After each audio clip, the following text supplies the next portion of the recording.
Thank you all for coming out. I'm really honored. Please ask questions. Talk to me afterwards so that I have somebody to talk to. And I want to start off by thanking the gallery because you couldn't work with a nicer and lovelier set of people than Tally-Dun Gallery. Truthfully, I've just been looked after so well.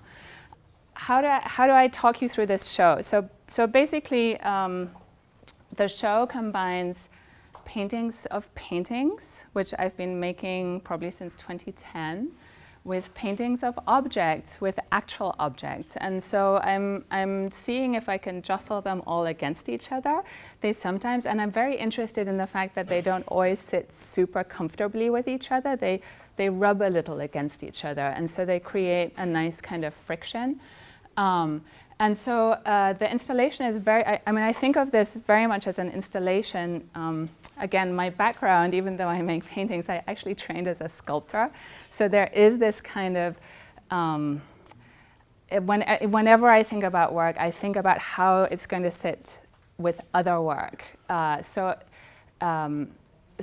these are set as groupings. And it's not like they have to live in this grouping, but they just seem to be groupings that worked extremely well together. Kind of how can I jostle like some actual objects that have more punchy kind of color in it against these paintings, or how can I, if you look over there, kind of put a painting of a painting next to a painting of an object next to a sculpture of a vase, and how can they have a conversation with each other? All the objects are ones that I know and love, so I'm not picking famous art pieces out of museums. I'm very interested in my work in insisting on the personal as a way of translating. Sometimes I think of myself as a little radio that's left on at night. I often do that in the studio. I forget to turn my radio off at night, and it's like broadcasting all night in the dark, right? And so it's like this is my conversation, but I hope, and very much hope, to share that conversation with you, because even though these objects are personal to my life, I think that everybody understands those kind of relationships of things and how they might talk to each other. So maybe an interesting example. I know that I'm standing in front of these here. So these two pieces are, I like that they're kind of enigmatic as paintings. You don't really know what they are when you look at them. The titles are really straightforward though. So every title you're going to read, I mean, I hope the poetry is in the pieces, and I give a blunt title. I want it to be very purposefully, very straightforward. So this piece is called Knee, and this is called Hoof. They are actually a cast of a knee and a cast of a hoof that, they're smallish objects.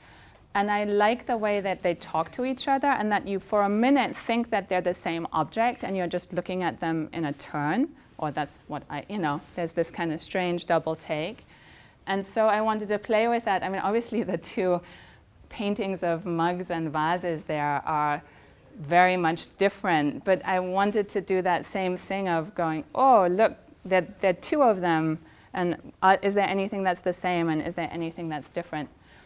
And then there's also, I don't know if you can see it, but there's an installational element that there's a little bit of yellow painted on the wall behind the knee. And that occurs twice in this space where I just paint the wall a little bit, because I want you to pay attention. I want you to pay attention. So it's kind of my way of turning down the temperature. There's something, you may notice it, you may not notice it. But when you notice it, you then have to go, oh, look, there's a spray over in this strange found object that all these mugs and vases are sitting on, and you'll start kind of having a conversation through the space. The objects are also, they're everything is very handmade, so those are coiled pots that are fired, and that I then paint thickly in oil. Like the paintings are super thin, and the objects are really very purposefully, very thickly painted. And I want you to think of them as paintings in a way. I mean, I know that they're objects, but I paint them like you would paint a painting. I paint the little shadow in there, even though it throws its own shadow. So they're kind of, they're funny and humorous and very sober and at the same time. The way that I thought of the show, although many of you have entered on this side, I think of it as these 3 rooms in succession, and that you enter here with the truth matters, and that you then walk through the space all the way to room 3, and then walk back through the space with more information maybe to kind of travel back through. And that's when you'd maybe go, oh, there is actually this yellow thing here and a little bit of green over there. What else can I tell you? What else can I tell you? What do you want to know that I haven't told you about these? So we decided to put the checklist so that you'd actually kind of, you would also be thinking about these groupings. You know, they're called arrangements. Arrangements 1, arrangement 2, arrangement 3. And I had a conversation in my studio where somebody was like, well, so isn't this like a fixed arrangement? You know, is this the piece, like these 3 things together? And I was like, it is at the moment, but I think that there's a fluidity to the world of objects. We all live with objects. We all love objects that we live with. And we make these kind of arrangements and curatorial relationships between things. And so for me, these are the ones that needed to happen at this point in time between these very particular kind of conversations. And maybe now I'm going to point over there into that little grouping. So what I was really interested in here is like jostling the painting of the figure that looks like a Picasso painting against that relief. I was very interested in the sort of serendipity of the gesture, which is a very gorgeous, some tentative but also welcoming gesture maybe, but maybe it's used differently here. I actually, again, talking about the fact that these are installational, this painting is the second version of this painting.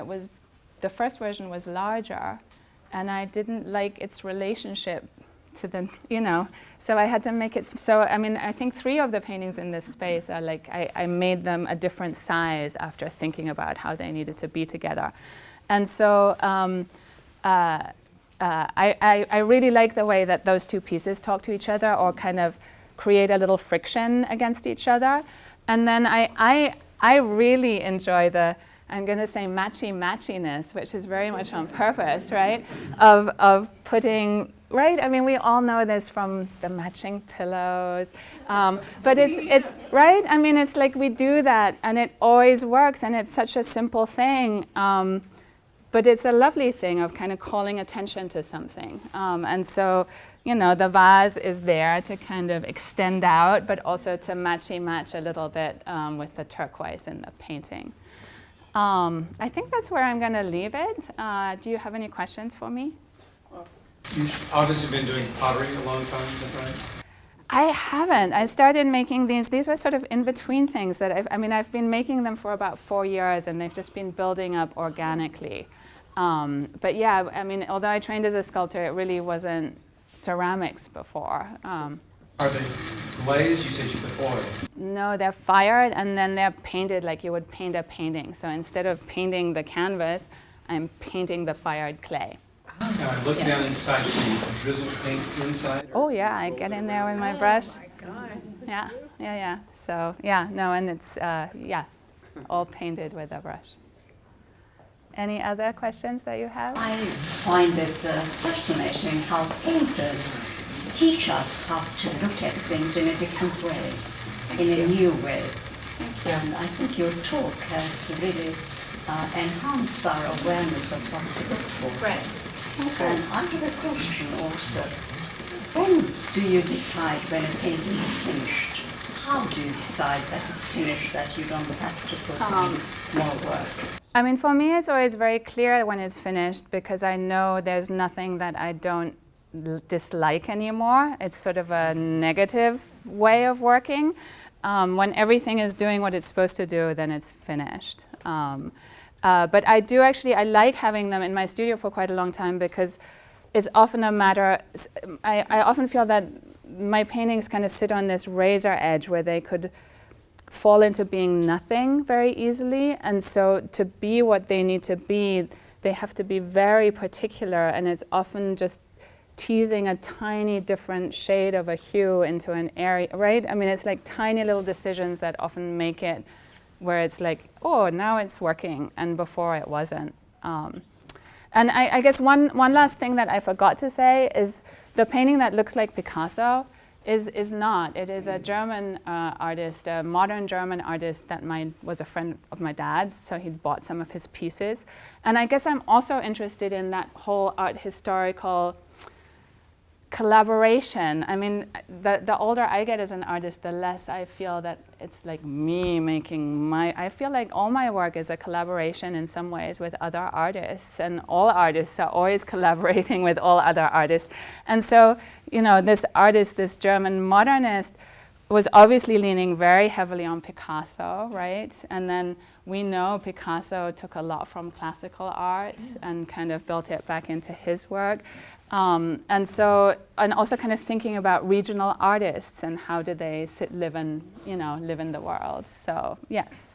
Well, thank you very much. Please come and I have a question. Yes. Is it fair to think of this as a three-dimensional paint? The object is a three-dimensional painting? Absolutely. And yes. what comes first, the object or the paint? They're all happening simultaneously. And then so the objects are being made and the paintings are being made, and then it's like, oh, well, this needs to be with this painting, obviously. Yeah. It's matchy-matchy. Sorry. Yes? I'm more curious about the cast shadows on that face, because the shadows don't seem to represent the form. Of the cast shadows? Yes, the cast shadow on the walls. That's serendipity of the lighting. Yeah. We have more than one light pointing at it, so yeah. But there are actually, they have, the objects are painted so that this bottom part of the vase is actually painted darker than so that they are painted to like you would paint a painting in terms of its trompe-l'oeil. Thank you very much. Come and ask me questions. Yeah, thank you for coming out. A real pleasure to see you all.